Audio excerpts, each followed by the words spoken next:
So out of headquarters today regarding the umpire contact, so the implications of this, which have been a fairly minimal fine, but they have had no impact in curtailing player behaviour. In fact, even more so. The crackdown that came, clubs were written to, fines were handed out, and instances are continuing to rise. So this year, 63 instances through 16 rounds of fines for umpire contact. Last year it was 56 across the whole year, and in 2023 it was 20. So the AFL is clamping right down on this. Once you reach 4 times, you will now be referred directly to the tribunal.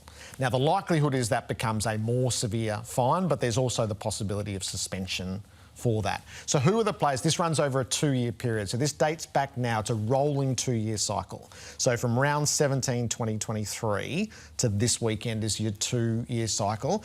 I've done this from the start of 2024. So this is incomplete. But these are the 6 players who are immediately in jeopardy. Matt Rowell's on 4, George Hewitt's on 4, Jack McRae with 4, and Harley Reid, Adam Chera and Willem Drew with 3 apiece. There's a bunch of players on 2, which may well be 3. Clubs are being notified tonight on the standing of their players as to where they sit in this sliding scale. But if Matt Rowell, George Hewitt, if any of these 6 players do it again on the weekend, they are bound for the tribunal. And then we're in the margins, is the complete discretion of the tribunal as to whether they hike up the fines or whether they say, no, you're not treating this seriously, you can sit for a week. So is your understanding that they go through every single umpire contact that player has been guilty of and see whether it's their fault or someone else's fault, the umpire's fault? So that's untested so far. So the ones that you get fined for are your fault.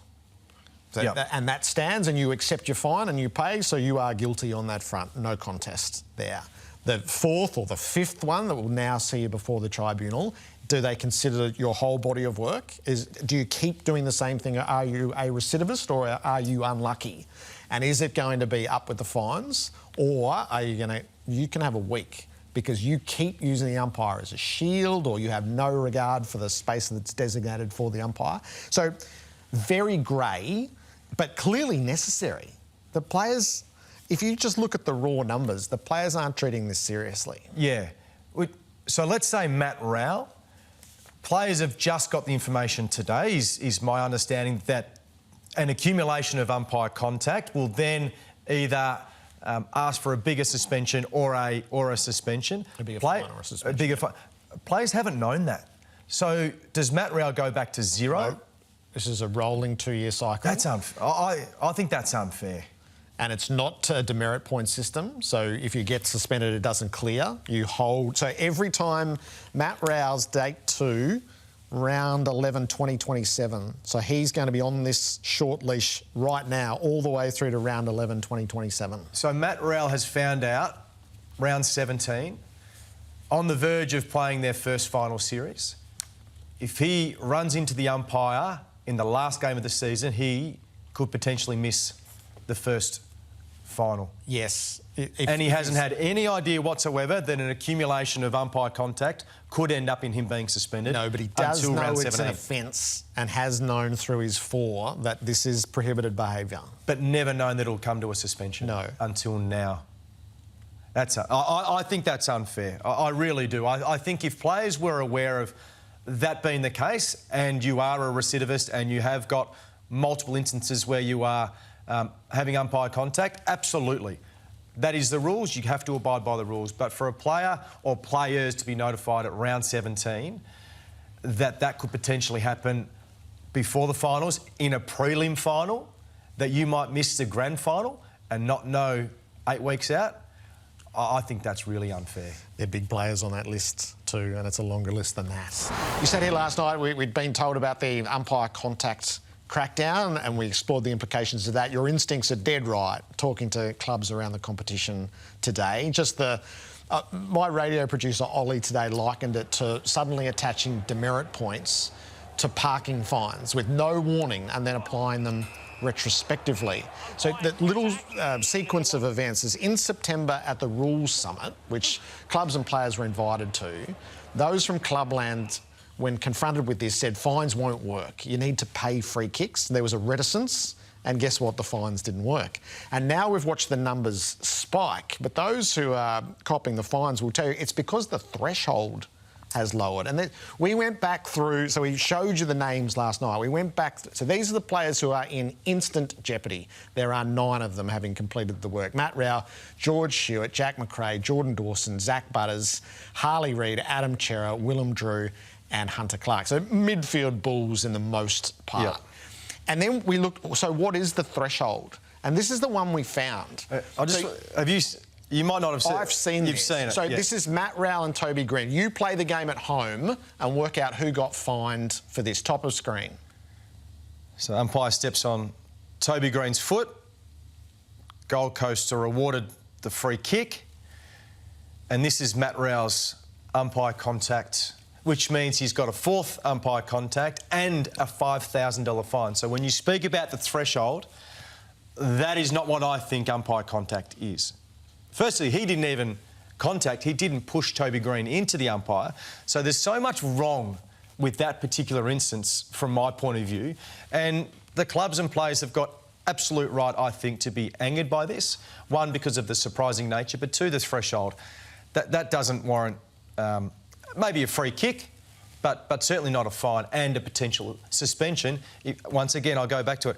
If this happens on prelim final and the threshold is at that level and he misses a grand final because of that, don't let it get to that. We would believe that that couldn't happen, but this is the risk and the oblique nature of what has been done. I think there's a feeling that the AFL opened a schism with its umpiring department through the events of Perth, which they hopelessly mishandled. And this has been a long-term issue for the umpires, and it's serious for them. I think there's a feeling. You think this is the AFL putting their arm around them and saying, sorry about what happened early on in the year? And we've got this overdue issue, which we're now going to confront, but it's the players who get caught in it on a low threshold. Right.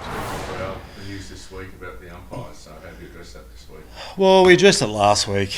Look, it's a tough one. Like, I actually heard Ray Chamberlain talking about, and his response was very good. I think what we've got to look at, though, is, he's talking about a 5-degree, when they bounce the ball in the centre bounce. What can you tell me about the centre bounce of the ball, though?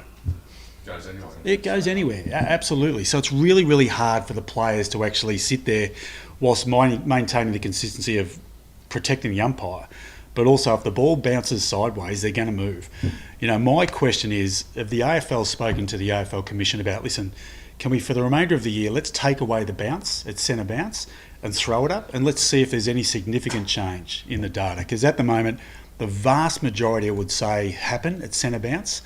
And the significance of that hit, like some of those ones against Rowley, what he's getting fined for, I think, is quite laughable, to be perfectly honest. There's one, people think the fine went to Green. It actually went to Rowell, that one. So we've spoken to him. He'll continue to do what he does. But, that 5 degrees, when the ball bounces a certain way, all of a sudden it changes. So the players have got to read and react. So it is a challenge. We understand the health and safety of the umpires is important, but I think we can look at maybe speaking to the Commission about, let's get rid of the bounce and let's throw it up. But also, if we could throw it up, not for Liam Baker and Caleb Daniel, but for 205 centimetre ruckman, that'd be great as well. Higher would be better. That's what I was leading to, yeah. Is this the end of the bounce? Well, it shouldn't, I think once again, if we're sitting there making decisions about this, we need to look at all things. The other one that's probably a little bit frustrating is we make a change in season. So I know we're the Gold Coast Suns, but if this was being spoken about, and don't get me wrong, Matt Rowell's a superstar, but if this was spoken about with Nick Dacos, Collingwood would tear the place down. So let's sit there and understand what we're talking about here. But we can make a change with regard to the umpire adjudication with regard to that. But we've been calling out for change to the AFL Tribunal for a period of time. So which one's the decision making? Why can we, with a swipe of a pen, change one, but not the other? This has changed. End of rant. No. This has changed though when maybe sets up a set of bounce too. Well, it's hard. The players will always set up where the greater space is. And, most players, and people are right in a way, that the players that are sort of getting tagged a little bit at centre bounce will generally go to a certain area, and that's that greater space. So it's a real challenge, and we understand that, and we've got to protect the umpires. Completely agree, but let's look at all factors that are in play in this. How has he dealt with it, Dimma? Because all of a sudden he's under the microscope and he's like one incident away from being. Yeah, and I think, look, if it leads us to suspension, look out. I think from our point of view. Like, I just look at it and go, well, listen, we understand, but the fact of the matter is we're dealing with these sort of things is probably not a big part of the game as far as I'm concerned.